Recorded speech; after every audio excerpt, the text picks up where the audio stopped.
Hey viewers, I wanted to do a mod battle on blood and gore mods for Fallout 4, and it will eventually arrive, but it's going to take longer than I'd like. As a lazy and shameless replacement, I'm going to do some more Bethesda bashing. Fallout 4 still has plenty of bugs for me to cover, especially after its embarrassing next-gen update. I'm way late to the party when it comes to whining about the new update, and you already know it's a disaster, so I won't spend much time talking about it. Suffice it to say, aside from fixing the Vault 111 door not opening thanks to the Creation Club, Bethesda didn't fix any bug I showcased in my previous videos. You still move slower in third person compared to first person, interior nav cuts are still linked so you can unwittingly break nav meshes by simply decorating your house. You can still have your perception stat reduced permanently by taking Med-X after getting poisoned, performance is the exact same, no optimizations were made.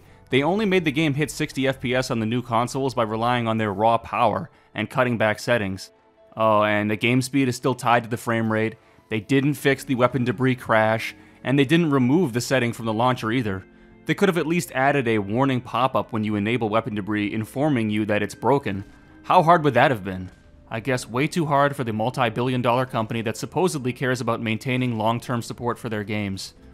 Worse yet, the update has caused even more issues. VATS is now broken on the console versions apparently. I don't have either console, so I can't get any footage of that. The ultra-wide support Bethesda added is laughably terrible. It doesn't pass 1 second of scrutiny. The user interface is simply stretched out, which is hideous. The main menu is still 16:9. The power armor overlay is still 16:9 and doesn't cover the entire screen. It's so bad, it's hilarious. Just like before the update, you'll need a mod for a decent ultra-wide experience. Bethesda might as well not have bothered. If you have any mods that edit NPC records, even the unofficial patch, you're going to get stuttering. It's not that bad on my PC, just some micro stutter every once in a while, but the game ran almost flawlessly before, and now it's much worse. So, thanks for nothing, Bethesda. But anyways, here's some more stupid bugs they're never going to fix at this point. Hope you enjoy.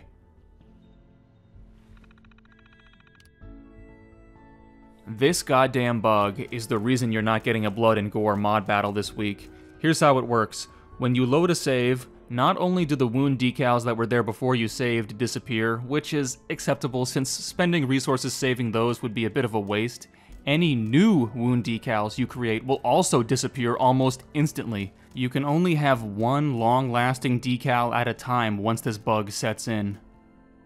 This issue persists until you leave the area and encounter new NPCs, or restart the game. Now, imagine trying to make a video showing off wound decals and they disappear after half a second. What the fuck? And it doesn't matter what your ini settings are either. You can set decals to stay for hours, but load a save and they'll begin disappearing instantly. It's a real annoyance once you notice it. This is a well-known progress blocking bug. Sometimes upon returning to Virgil after your first meeting with him, he will turn hostile for no reason at all. Going to him while wearing power armor upgraded with a targeting HUD is a near guaranteed way to cause this bug, but sometimes it just happens for no reason. Maybe Virgil is just an asshole.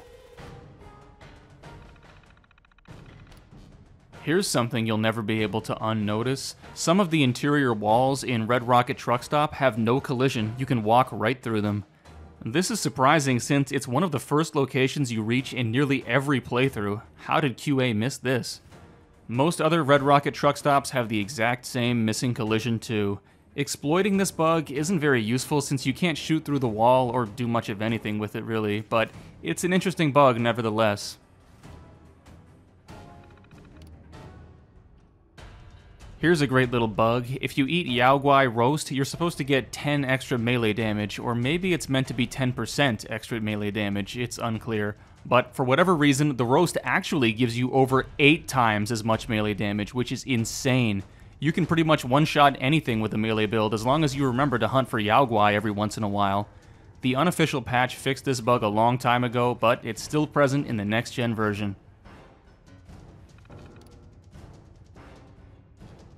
This bug from Nuka World has ruined quite a few people's days. Nuka World's main quest starts with you clearing out the 3 main parks of Nuka World, and if this bug affects you, you won't be able to clear out one of them, Kitty Kingdom.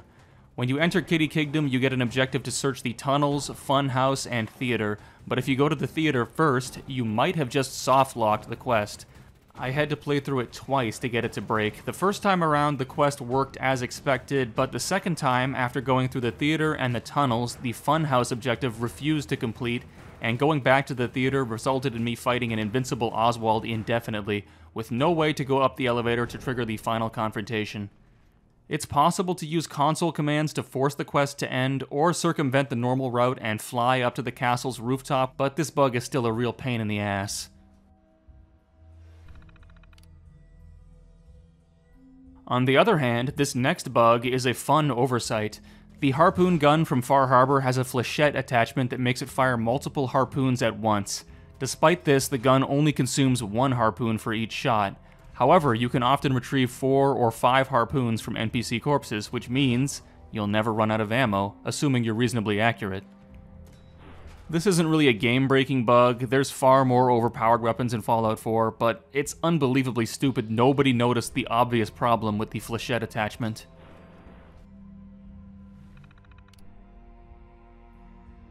Now, this bug, on the other hand, is totally game-breaking. Most enemies killed by a cryolator or other cryogenic weapons will, upon respawning after 20 days, be stuck in a bugged state, appearing dead but still alive. You can kill them in this immobilized state for XP, but you can't loot or manipulate their corpses. If you use a cryolator as your main weapon long enough, eventually you'll glitch out every dungeon in the Commonwealth. I suppose the cryolator is the only way to kill Fallout 4's infinitely respawning enemies for good.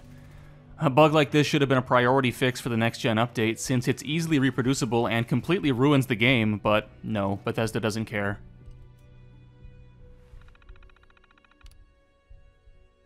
I'll finish off this lazy video with an exploit that's difficult to perform, at least for me, but can be extremely helpful.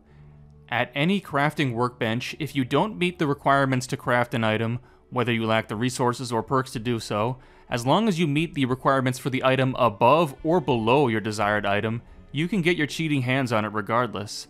All you have to do is select the craftable item adjacent to the uncraftable one you actually want to make, hold down the craft button, that would be E by default on PC, and right before releasing it, you move your cursor onto the item you want to craft. 95% of the time I mess up the timing, but occasionally I can get it to work. The pop-up says I'm making jet, but I'm actually making mentats, despite not having brain fungus or Abraxo cleaner. I'm not sure if this exploit is easier on a controller, but for me on keyboard and mouse, it's quite difficult to perform. Luckily, there's no penalty for screwing up, you're only losing a little bit of your time. That's all the bugs I wanted to show off for today. I hope you found this boring, whiny, entitled video enjoyable somehow. Remember, Bethesda is a tiny company, they can't be expected to fix all these issues, and bugs are par for the course when it comes to AAA games anyways. It's my fault for setting my expectations too high, I don't understand how game development works, and I'm an idiot. Enough said. Now, buy some Creation Club credits and pre-order Shattered Space, it's gonna transform Starfield into an incredible game. And as soon as you possibly can, pre-order the Elder Scrolls 6 Tamriel. It's going to be the greatest game of 2028, mark my words. Toodles, everybody.